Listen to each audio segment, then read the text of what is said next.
Local Black Lives Matter activist Muhiyyidin Baha was shot and killed in New Orleans on Tuesday. In this edition of Quintin's Close-Ups, I sit down with one of his closest friends, Pastor Thomas Dixon. And be sure to download the free Quintin's Close-Ups app in your Apple or Google Play stores. Pastor Dixon. Yes, sir. It's so good to see you on a Sunday morning. And you also, yes, any morning. Oh, thank you. Thank you. You, yes. Yeah, I appreciate it. On my way to work here. Okay. Well, let me turn to the obvious, and this is from the Post and Courier's Twitter page. It reads this: about 100 people gathered in Hampton Park yesterday to remember hashtag Black Lives Matter activist Muhiyyidin, better known as Muhiyyidin Baha. Out of those 100 people, what story stuck up in your mind about him? As far as the crowd that was gathered, Yeah. What story stuck out in your mind? the visual, the optics, the picture that was Muhiyyidin Baha, Muhiyyidin.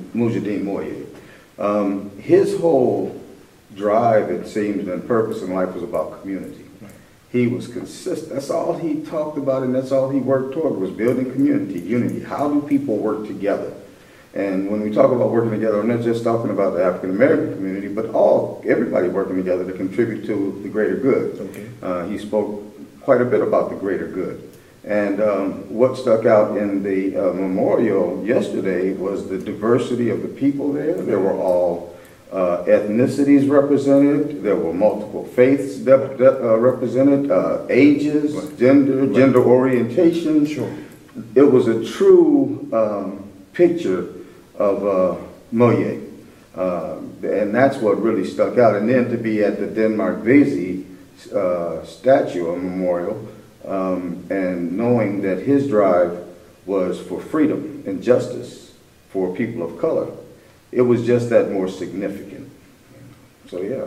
And I know that you told the New Orleans Times-Picayune on Wednesday, you said this quote: "Right now, this is a broken community."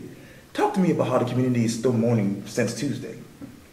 In many ways, the community is still trying to actually wrap their minds around what happened.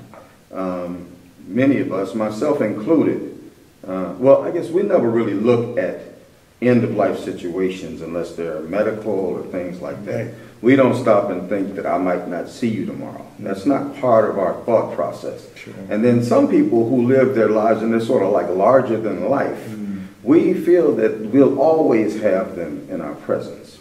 And somebody that the community knew represented the community, spoke up for the community, fought for the community, went to jail for the community, that the community looked forward to seeing again, and then suddenly was informed that through a strange chance of fate that his life was taken. You know, we had him one day and the next day we didn't. I mean, there were people who he communicated with here that Sunday, and the next day he was gone. So for the from the community aspect, I believe that there's a wound right there, because many people didn't get to say that goodbye to him while he still had the breath of life. Many of them are left holding grudges and, you know, holding on to bad feelings they might have had instead of just embracing the moment. And that's why we continue to urge people to be thankful for what you have right now and who you have in your space right now. You might not agree with everything, and then that's what we're not expected to agree with everything, but we do not have to not be thankful for the people that are in our lives. We should always be thankful, because we never know what that next minute, that next day holds. You're right about that. You also told the local media this quote: "What better place than where he actually catapulted the justice mission and the message to the world?" A couple of questions. What was his message and his mission to the world for those people still holding on to the grudges and attitudes about him? Well, first off, many people who have those grudges and attitudes misunderstand what Black Lives Matter is all about anyway. You know, they think that Black Lives Matter means that black folks out here trying to kill police and things like that, and anti-police. But it's just about getting justice for those who have been targeted by law enforcement agencies for years, people of color. Muhiyyidin, as a representative of what Black Lives Matter stood for, that the concept behind it not the misinterpretations of it, but the real concepts about getting police to understand that there's an obligation to the people that they serve to treat everyone fairly and with equitably. Going back to that place there in North Charleston was the most obvious place for us to meet that day, the day after. His mission, it's a personal thought, a personal observation, okay? I want to make sure I'm clear on that. Okay. I believe that his mission was one that he never really wanted to be engaging in that aspects with law enforcement. I believe that had the mayor of North Charleston and the police department of North Charleston received the message, the true message. First off, we had video footage. We asked for a simple thing like a civilian review board with subpoena power.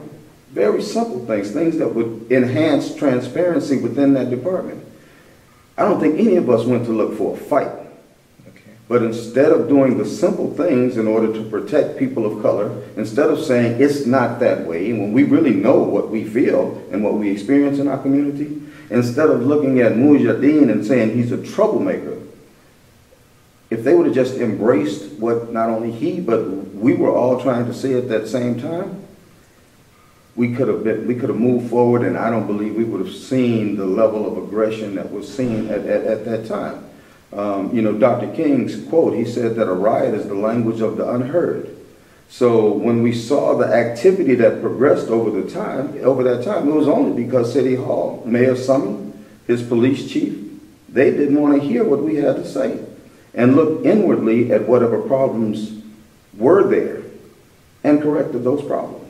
To be fair, North Charleston Mayor Keith Summey basically told the post-story this about Muhiyyidin's death. He said this.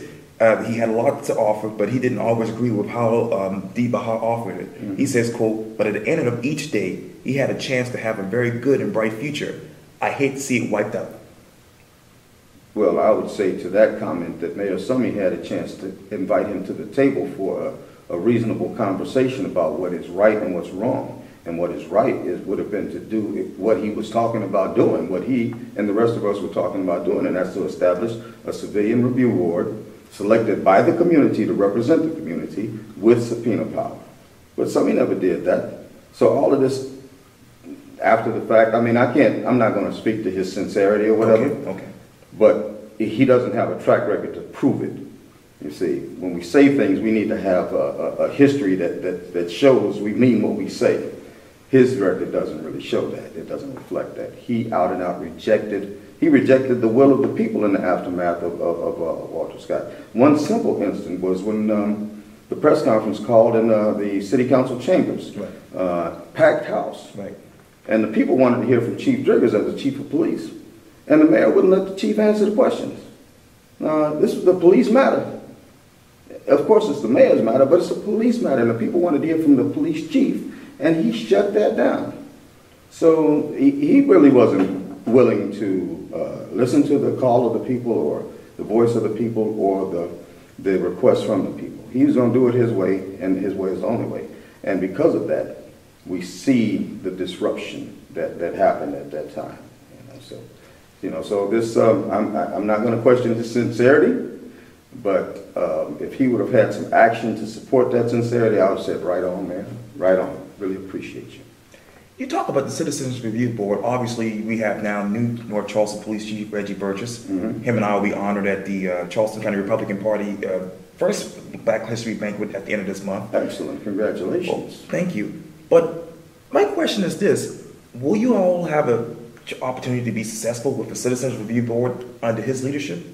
We currently have a Citizens Review Board. It's I forget what they call it, the Citizens Review Association or something like that. And this was an outcropping of our request, but it was molded not according to the way we requested it, but according to the way the mayor wanted to set this up. So he had all of the council members suggest two people, or one, was it one person? I think it was one person. And he had a person he could suggest, and then Chamber of Commerce and all these other people, they had people that they suggested, but they didn't make their selections based on the community. Now, our city council members are supposed to represent the districts that they are council people for. But the reality is, many of those that are seated right now are nothing more than Mayor Summey's people. I was trying to look for a politically correct word. I hope I came up with a good one. They're his folks, and they do his bidding.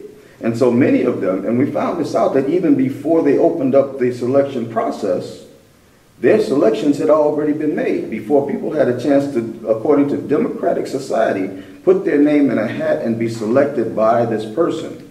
These people had already made up their decision who was going to represent their district. So basically what happened, we had to filter down from the mayor to the council person, to the mayor to the council person who works for the mayor, to that council person's pick going on the board. So now we have a civilian review board made up of people who represent the mayor's wishes, not the people's wishes. And that's problematic in itself. How do we expect to get the people taken care of when we're back at square one with the mayor's wishes being done?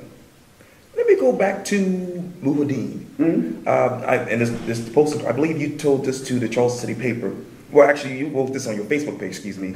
You said this quote, "For all who stood on the battlefield of social justice activism in the Low Country and throughout our state, we lost a great brother to senseless gun violence today." As we go forth, what will be the state of social justice and activism in your mind here in the Low Country? I would hope that it would be energized. Unfortunately, I'm not very hopeful for that. In the aftermath of these incidents, it's like in the aftermath of the death of Walter Scott, in the aftermath of the Mother Emanuel 9, we saw a resurgence or a surgence in activism, people getting up, getting involved. In the aftermath of Donald Trump getting elected president, we saw the same thing. But you see, the problem is that adrenaline rushes don't sustain a movement.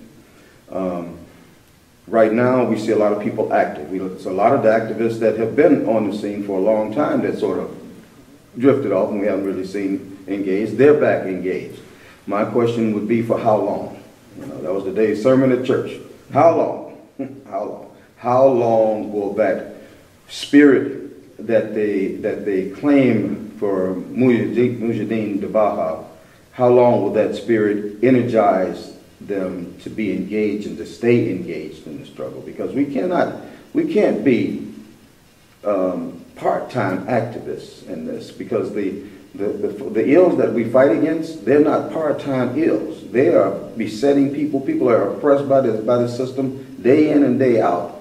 So we don't have the luxury of picking a time where we get up and get involved. And that's not just for activists, this is for everybody. Okay. We don't have that luxury of picking a time. We can't wait for a Muhiyyidin to get killed, or a king to get killed, or a Walter Scott situation. We cannot wait. We don't have that luxury, because the systems that are oppressing people continue to not only do that oppression, but they increase. They get stronger the longer we wait.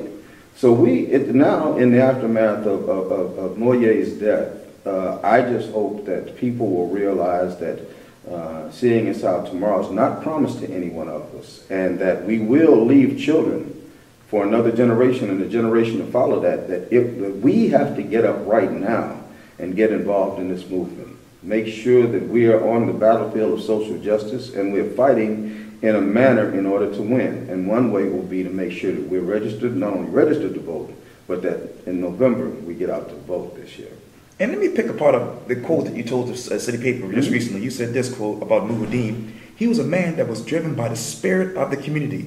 We didn't agree on everything, but we both understood that the mission and the message supersede differences. So we were always friends no matter what." Mm-hmm.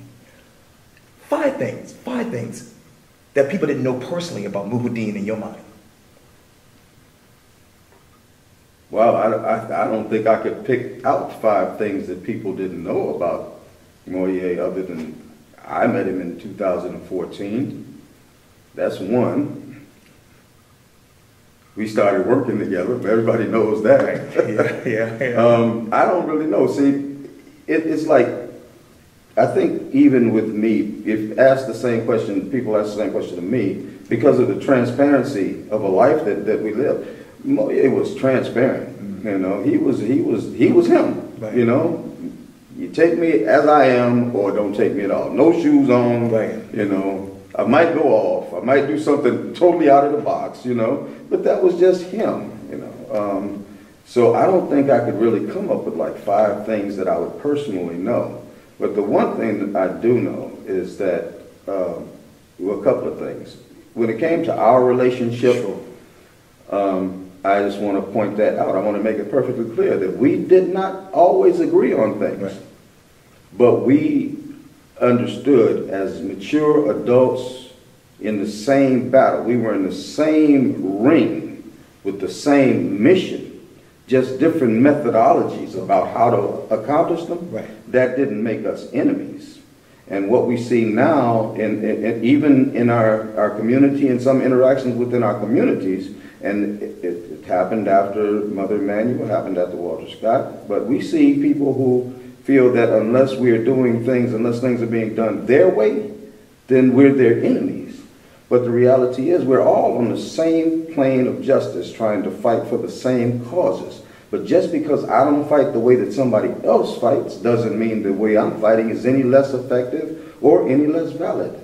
And we need to start respecting one another if we hope to really make it to where we have liberty and justice for all.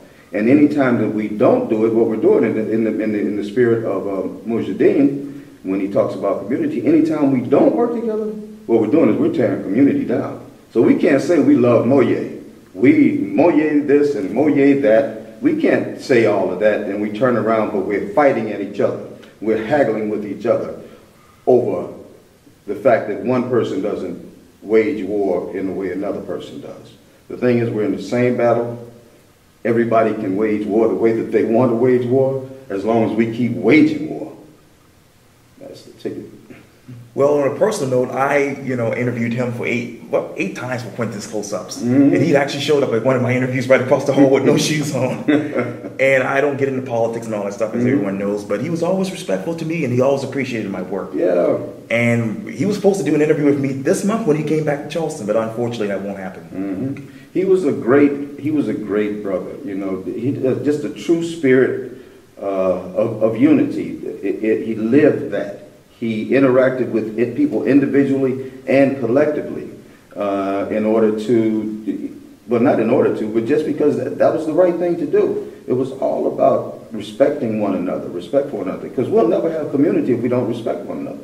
We'll never build community. The word community itself means with unity. C-O-M means with unity.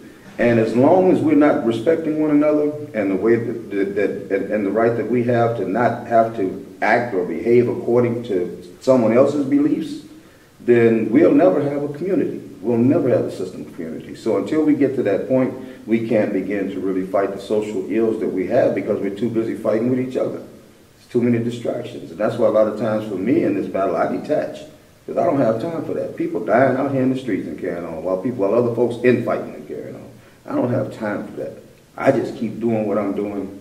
And I've been doing it for a long time, and there are those who don't care about it and care for me, but I don't care because this is about the people. It's not about me. That's the bottom line. I had a quote when it comes to the aggression of the struggle, things that probably lend itself toward the actions that we saw Moye do, especially in the aftermath of Walter Scott, and even since then. It says, and this is from Kat Morgan, a very good dear friend of mine. She wrote, when the status quo is oppressive and proper channels exclusive, disruption is the necessary answer. Tension exists before disruption. Those in power, insulated, don't see it or sense it. They can be comfortably oblivious. Disruptors don't cause tension, they release it and make it visible. Decrying disruptors for misbehaving and discrediting or dismissing those who named the tension as inappropriate only proves the point. Make no mistake, the boat is already rocking, the water is not smooth.